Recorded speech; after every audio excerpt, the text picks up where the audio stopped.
언젠가 그 가족들과 함께 그 띠에 대해서 이야기한 적이 있었습니다. 띠를 딱 파악해 보니까 아들은 호랑이, 딸은 용이었습니다. 사나운 맹수들만 집에 있었습니다. 제 동역자가 개띠인데, 이제 개로서 양인 저를 지키기 위해서 타고난 운명인 것 같다. 그런 말을 했습니다. 그래서 제가 한마디 거들었습니다.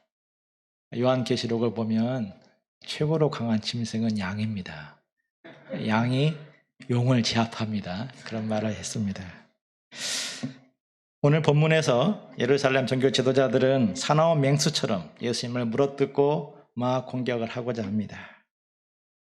오늘 말씀에서는 예수님의 권위에 대해서 문제를 삼았습니다. 맹인의 눈을 뜨게 하고 장애인을 고치며 복음을 전했는데도 예수님에 대해서 계속해서 문제 제기를 합니다. 그런데 예수님은 그런 종교 지도자들을 감정적으로 맞서지 않습니다. 끔찍한 죽음이 다가오고 있는데도 오히려 조근조근 하나하나 그들의 영적인 문제에 대해서 가르쳐 주십니다. 온유하면서도 진리의 길을 가시는 예수님은 정말 강하신 분이십니다. 세상에 휘둘리지 아니하고 예수님을 믿고 따라가는 그런 믿음을 저희들에게도 주시기를 기도합니다.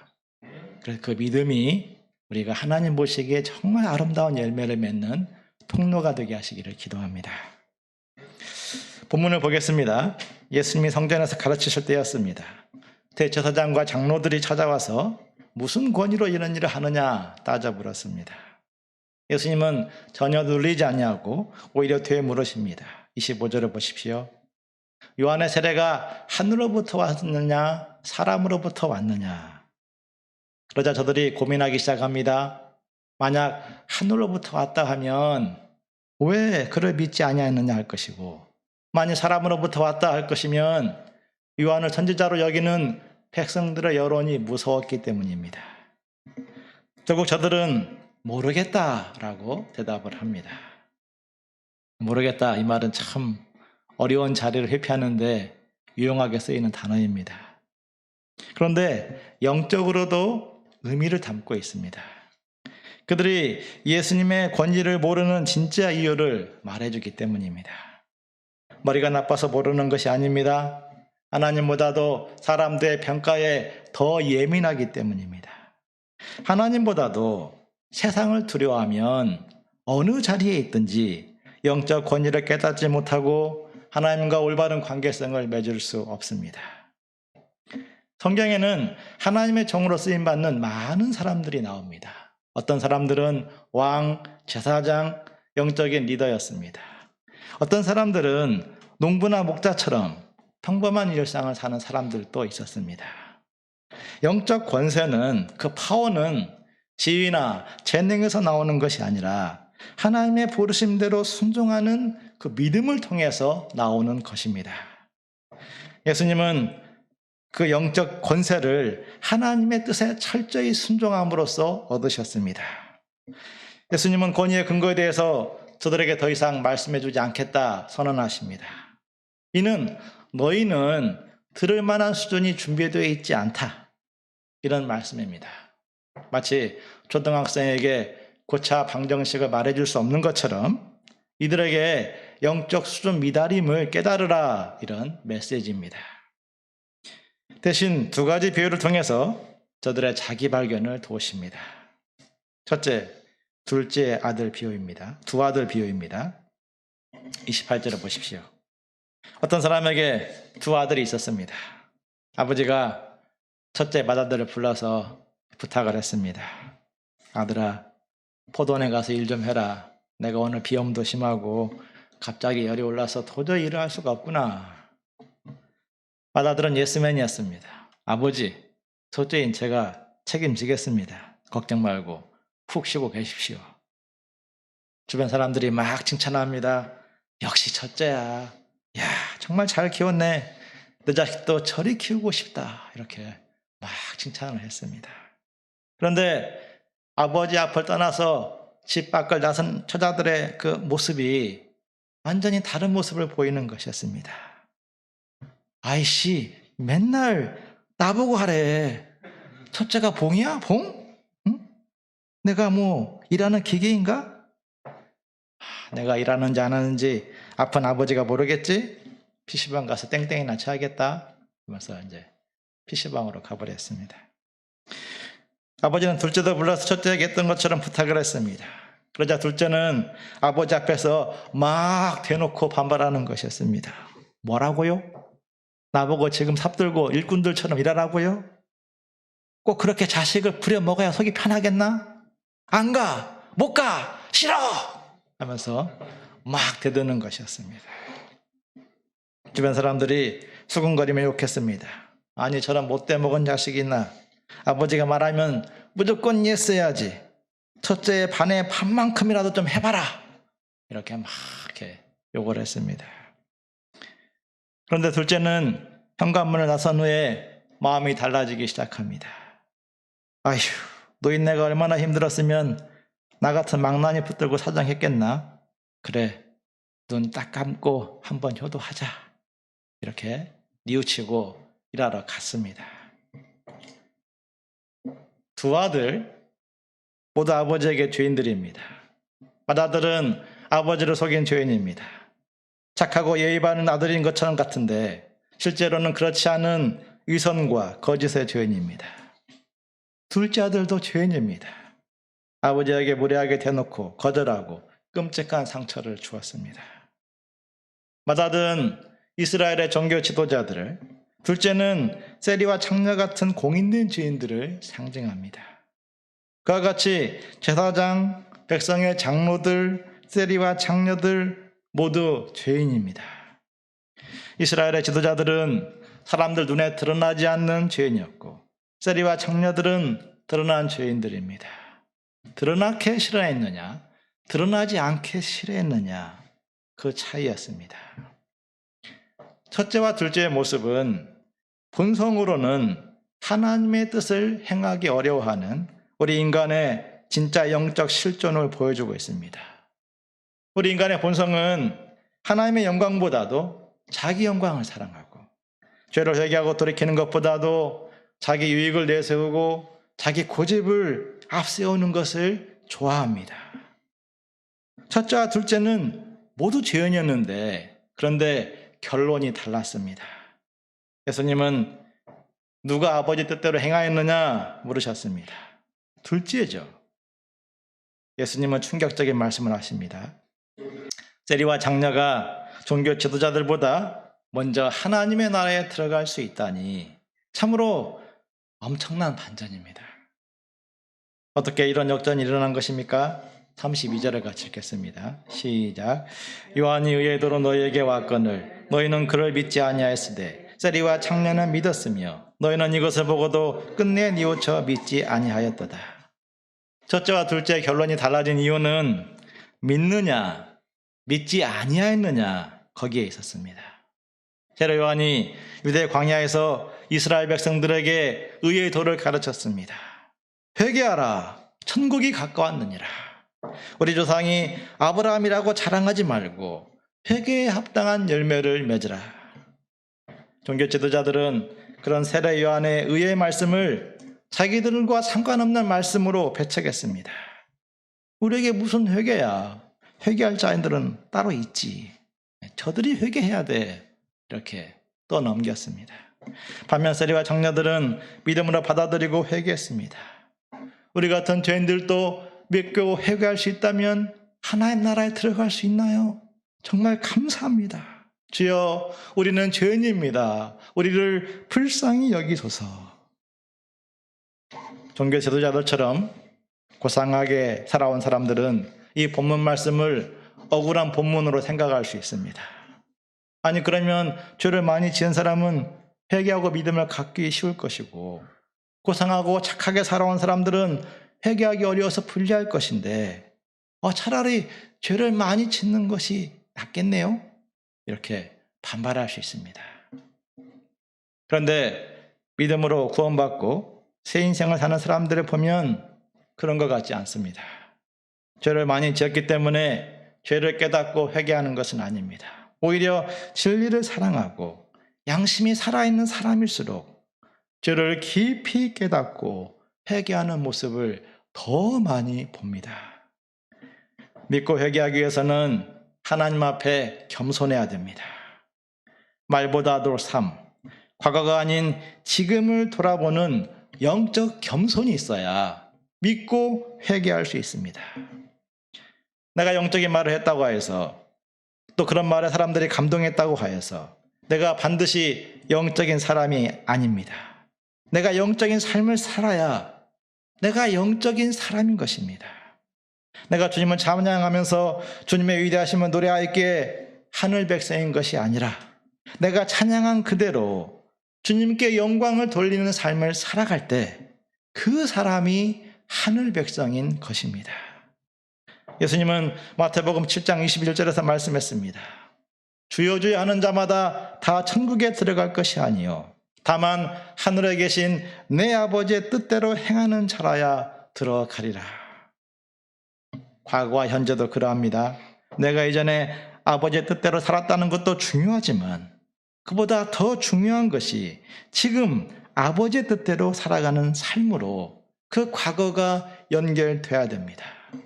이전에는 하늘아버지께 공손하고 순종적인 자세를 가졌는데 지금은 반발하고 불순종하고 악하게 행동하고 있다면 그 과거의 자랑거리는 오히려 책망받아야 될 부끄러운 이야기가 되어버립니다. 아니, 과거에 그토록 훌륭했던 사람이 지금 어쩌다가 이렇게 되었느냐? 나는 지금 하나님의 부르심과 소망을 따라 살고 있는가? 우리는 단순하게 이 진리 앞에 겸손하게 스스로를 돌아봐야 됩니다. 많은 이들이 신앙의 연수가 더해지면 이전보다 더 쉽고 편하게 신앙생활을 할 것이라 기대합니다. 마치 군대에서 계급이 올라가면 점점 편해지는 군생활을 하는 것처럼 말입니다. 그런데 신앙의 세계에서는 그렇지 않습니다. 신앙의 연수가 올라갈수록 더 많은 사람들을 섬겨야 되고 더 많은 책임을 지고 더 많은 자기 부인이 요구받기 때문입니다. 반면 체력은 점점 딸리고 현실의 압박은 점점 거세어지고 정말 제 아들 십자가는 점점 많아집니다. 세상은 끊임없이 탐욕과 정욕과 염려와 불신으로 우리를 막 압박해 옵니다. 우리의 힘만으로 완벽한 신앙생활을 할 수 없고 하나님 보시기에 부끄럽고 죄송스러운 모습으로 설 때가 더 많습니다. 세상의 압박이 거세어지고 나의 허물과 연약함이 드러날 때 두려움, 완악함 혹은 형식과 위선에 빠져드는 것을 우리는 합리화해서는 안 됩니다. 예수님 믿고 진실하게 회개하게 힘써야 됩니다. 예수님은 어제나 오늘이나 영원토록 동일하신 은혜의 그리스도, 진리의 그리스도이십니다. 나의 허물이 드러날수록 주님의 은혜를 더욱 붙들고 나의 연약함이 드러날수록 강하신 주님을 굳게 믿어야 됩니다. 세월 지나갈수록 의지할 것뿐일세라는 찬송가가 있습니다. 그런 과정을 거치며 날이 갈수록 예수님을 의지하는 것이 하나님의 뜻입니다. 부족하기 때문에 주님을 믿고 잔이 넘치기 때문에 하나님께 영광을 돌리며 산다면 그렇게 예수님을 배우는 사람이 되어간다면 그 사람이야말로 위대한 하나님의 자녀인 것입니다. 우리 각 사람에게 하나님 앞에 단순하게 믿고 회개하는 그 믿음을 주셔서 하늘 백성으로 살아가게 하시기를 간절히 기도합니다.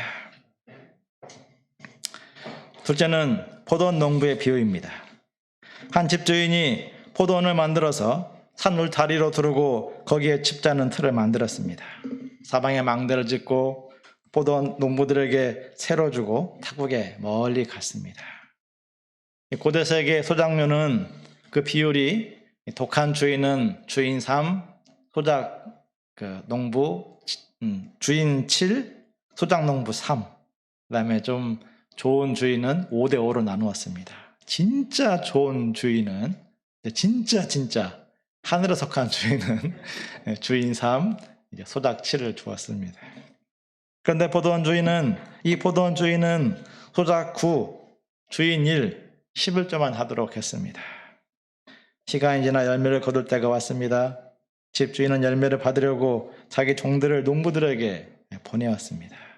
종들은 당연히 환영받을 것이다 기대하며 갔습니다. 그런데 이게 웬일입니까?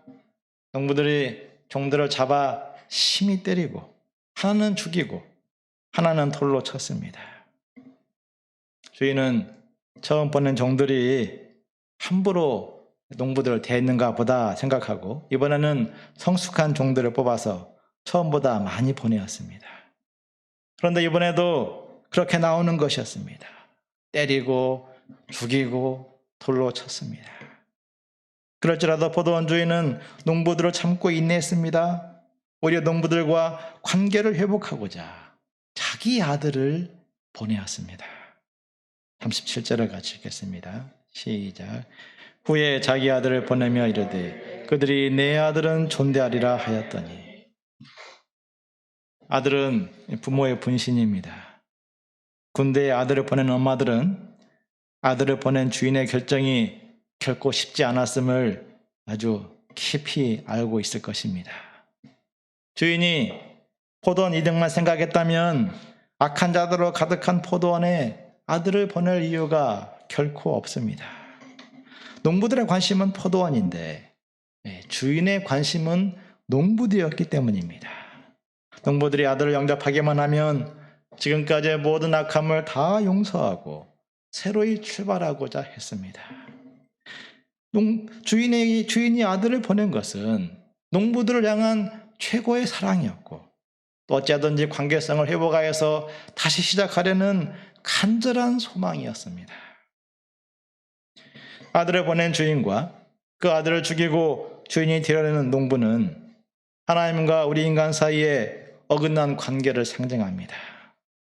첫사람 아담은 하나님같이 되고자 선악과를 먹었습니다.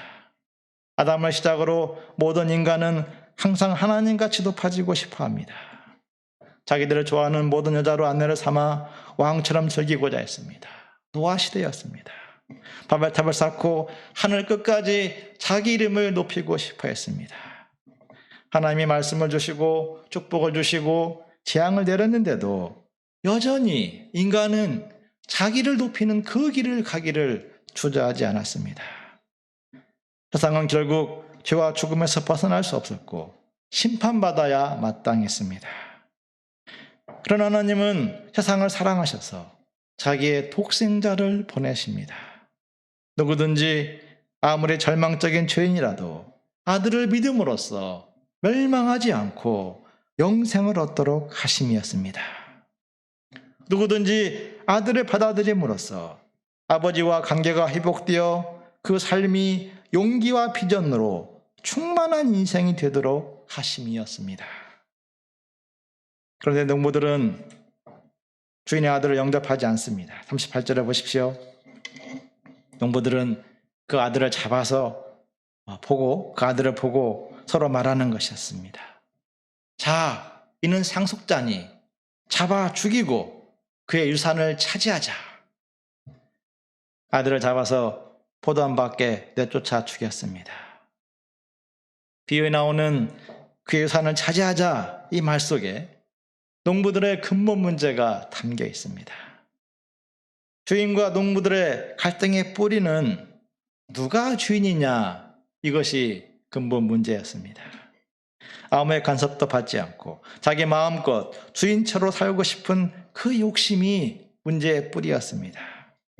농부들은 그를 위해서 밤낮 쉬지 않고 일했는데 주인은 때마다 종들을 보내어서 농부들에게 포도원 주인이 아니다는 것을 알리는 것이었습니다. 농부들은 잠시 맡은 청직이다. 주인을 경외하고 주인 뜻대로 주인 원하는 대로 순종하며 살아야 된다. 이 주인의 메시지가 농부들을 화나게 한 것이었습니다. 농부들의 욕심과 충돌하고 아들을 죽이는 끔찍한 결과를 낳게 했습니다. 예수님의 비유는 이스라엘의 역사, 인류 역사를 요약하고 있습니다. 하나님은 애굽에서 고통하는 이스라엘을 구원하여서 광야로 보내었습니다. 거기에서 가나안의 축복을 감당할 수 있는 백성으로 준비되기를 원했기 때문입니다. 이스라엘은 일용할 양식을 먹고 안식일을 지키면서 하나님 말씀에 순종하는 열매를 맺어야 했습니다. 그런데 이스라엘은 애굽 시절처럼 풍성하게 살지 못하게 되었다며 불평하겠습니다. 양식이 떨어지고 물이 떨어지면 모세에게 달려가서 그 모세에게 화를 내고 돌로 치려고 했습니다. 하나님은 때가 되자 이스라엘 백성들을 가나안 땅을 주시고 그 풍성함을 누리게 했습니다. 젖과 꿀이 흐르는 가나안 땅에 안정을 주신 것은 하나님 사랑, 이웃 사랑의 풍성한 손길을 내밀라는 것이었습니다. 그런데 이스라엘은 이전과 비교해 볼 때, 광야 살과가 비교해 볼 때 엄청난 부자가 되었는데도 가난한 자들을 돌아보기는커녕 좀 더 많은 부를 얻고 좀 더 많은 쾌락을 즐기고자 했습니다. 그 욕심으로 더 인색해지고 더 바알 문화를 따라가게 되었습니다. 광야에서 누려보지 못한 쾌락을 누리고 싶어서 바알과 아세랑을 섬기면서 가나안 사람처럼 살기를 주저하지 않았습니다. 하나님이 선지자들을 보내서 그러면 망한다, 회개하라 메시지를 보냈는데 오히려 선지자들을 죽이고 내쫓아 버렸습니다. 하나님은 바벨론 포로 생활을 통해서 그들을 연단하십니다. 바벨론 포로 생활, 헬라, 로마를 통해서 저들을 철저히 낮추셨습니다. 이는 그들을 미워해서가 아니라 그리스도를 영접할 수 있는 겸손한 백성, 그를 통해서 만민 구원 역사에 쓰임받는 위대한 백성으로 빚기 위해서였습니다. 그런데 저들은 이번에도 하나님의 주권을 영접하지 않았습니다. 만민 구원 역사에 쓰임받는 나라가 아니라 잘 먹고 잘 사는 그런 나라를 세우고 싶었기 때문입니다. 결국 아들을 죽이는 농부들처럼 그리스도로 오신 하나님의 아들을 십자가에 못 박아 죽입니다. 그 결국이 어떠합니까? 이 비유의 마지막이 어떻게 끝나게 됩니까? 포도원 주인이 악한 농부들을 그냥 둘 리가 없죠. 그 악한 농부들을 진멸하고 포도원은 열매를 바칠 만한 새로운 사람들에게 맡기게 됩니다. 그와 같이 지금 종교 지도자들이 예수님을 배척하고 못 박아 죽인다고 하여 종교 지도자들의 승리가 되는 것이 아닙니다. 이는 이미 시편 118편 22절에 예고되고 있습니다. 건축자들이 쓸모없다고 버렸던 돌이 모퉁이의 머릿돌이 된다는 예언입니다. 농부들은 예수님을 죽여버리면 우리 승리다 라고 생각했는데 하나님은 기이한 손길로 그것을 역전시키십니다. 그 죽음을 구원 역사의 완성으로 만드십니다. 그리고 그 아들을 부활시킴으로써 죄와 죽음 문제를 완전히 해결하십니다. 하나님은 예수님을 다시 살리사 하나님 나라의 모퉁이 돌이 되게 하십니다. 그리고 하나님의 나라는 새로운 이스라엘을 통해서 온 세상 만민으로 확장되어 나갑니다. 세상이 아무리 악할지라도 하나님을 이길 수 없는 것을 보여주고 있습니다. 세상이 아무리 악해서 하나님의 아들들을 죽일지라도 하나님은 다시 살리시는 분이시기 때문입니다. 결국 예수님을 거부하는 자들은 바위에 산산이 부딪혀 깨어지고 그 존재들이 말살되어 버릴 것입니다. 43절을 같이 읽겠습니다. 시작. 그러므로 내가 너희에게 이르노니 하나님의 나라를 너희는 빼앗기고 그 나라에 열매 맺는 백성이 바리라. 모세오경을 줄줄이 암송하고 할례를 행하고 율법을 철저히 지켰던 유대인들이 하나님의 나라를 빼앗기고 말았습니다. 이는 하나님이 원하시는 열매를 맺지 않았기 때문입니다. 열매를 맺고 싶지 않은 사람은 아무도 없을 것입니다. 많은 사람들이 열매를 맺고자 정말 애쓰며 살아갑니다. 시험을 준비하는 수험생들은 아침부터 밤늦게까지 반복하고 또 반복하면서 좋은 성적의 열매를 얻기 위해서 애쓰고 있습니다. 직장인들 욕먹고 깨지고 정말 때려치고 싶은 그 순간을 매번 지나가면서 자아가 죽는 과정을 견디면서 인정과 승진의 열매를 맺기 원합니다. 부모들은 성공적인 자녀 교육의 열매를 맺고자 항상 고민과 스트레스의 시간을 보냅니다. 목자들은 한 영혼을 구원하기 위해서, 제자로 세우기 위해서 새벽을 깨워 기도하고 밤늦게 합심하여 기도합니다. 또 부자의 열매, 결혼의 열매를 맺기 원합니다. 저는 요즘 독서와 기도의 열매를 맺고자 소원하고 있습니다. 그런데 열매를 맺고자 수고하는 것만큼 중요한 것이 무엇을 위한 열매인가? 열매의 방향입니다. 내가 하나님을 의지하여 얻고 싶은 열매가 있고 하나님이 나를 통해서 맺고자 하는 열매가 있습니다. 그런데 그 열매가 같으면 좋은데 그 열매가 다를 때가 있습니다. 나는 자기 개발을 잘하고 손에 잡히는 열매를 얻기 원하는데 하나님은 내적인 열매, 연단을 맺기를 원할 때가 있습니다. 나는 승자의 자리에 서서 하나님께 영광을 돌리고 싶은데 하나님은 고난의 자리에 서서 영광을 돌리기를 원할 때가 있습니다. 그 점에서 하나님과 우리 사이에는 미스매치가 올 가능성이 있습니다. 이 미스매치가 올 때 불신과 원망에 빠질 것이 아니라 믿음 편에 서서 하나님의 뜻을 찾아야 됩니다. 하나님의 주권은 선하시고 하나님은 항상 좋은 것을 주시는 분이시기 때문입니다. 범사에 하나님의 주권을 인정하고 순종하고자 기도한다면 하나님은 가장 좋은 것을 열매로 주시는 분이십니다. 하나님이 코로나 바이러스 세상에서 그 하고자 하시는 그 일, 맺고자 하시는 열매는 무엇이겠습니까? 코로나는 왕관을 닮아서 붙여진 이름입니다. 그 모양이 왕관 같아서 코로나라고 이름을 붙였다고 합니다. 실제 왕관을 쓴 권력자처럼 코로나 바이러스는 세상에 엄청난 위력을 미치고 있습니다. 많은 생명이 희생이 되었고 교육, 문화, 사회, 경제 많은 분야에서 고통을 겪고 있습니다. 우리는 어서 백신이 나와서 이 고통의 시간이 빨리 지나기를 간절히 소원하고 있습니다. 그때가 언제인지는 알 수 없지만 그런데 하나님은 그때까지 코로나 바이러스를 통해서 현대 문명에 대해서 경종의 메시지를 울릴 것입니다. 언제부터인가 현대인들은 발전하는 과학 문명에 취해서 세상의 주인인 것처럼 생각을 하기 시작했습니다.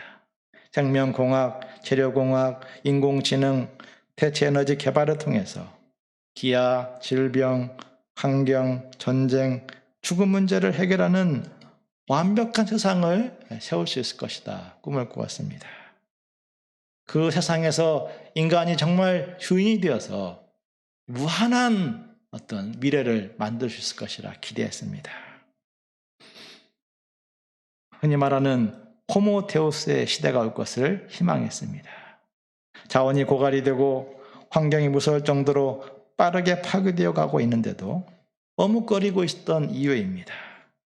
인간의 위치가 세상의 주인에서 청지기의 자리로 이동해야 하는데도 마치 인간이 신같이 되어가는 호모데우스의 시대를 희망했습니다.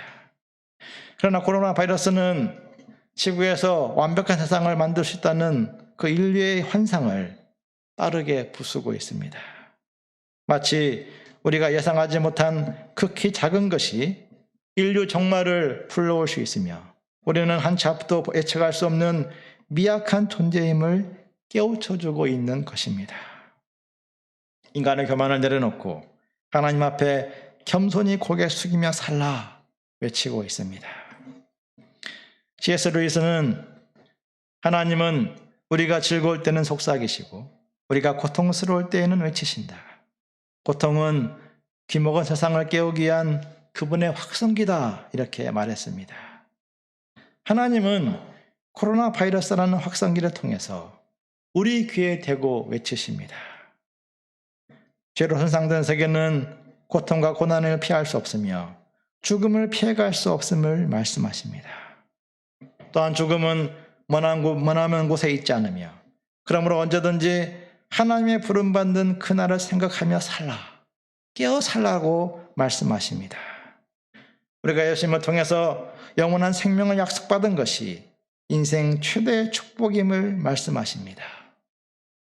또한 이 생의 자랑을 위해서 높이 쌓아가는 것만이 삶의 축복이 아니라 함께하는 시간을 소중히 여기고 서로 사랑하며 서로를 소중히 여기는 것이 가장 큰 축복임을 말씀하고 있습니다. 그러한 메시지를 받아들이는 사람은 코로나 바이러스가 휩쓰는 시대 가운데서도 하나님이 원하시는 열매를 맺게 될 것입니다. 시냇가에 심은 나무는 마르지 아니하고 시절을 쫓아 과실을 맺는다고 하였습니다. 우리가 하나님을 나의 주인으로 모시는 믿음이 시냇가에 심은 나무가 되는 것입니다. 범사에 하나님의 주권을 믿음으로써 열매를 맺는 그 길을 가는 사람들이 될 수 있기를 간절히 기도합니다.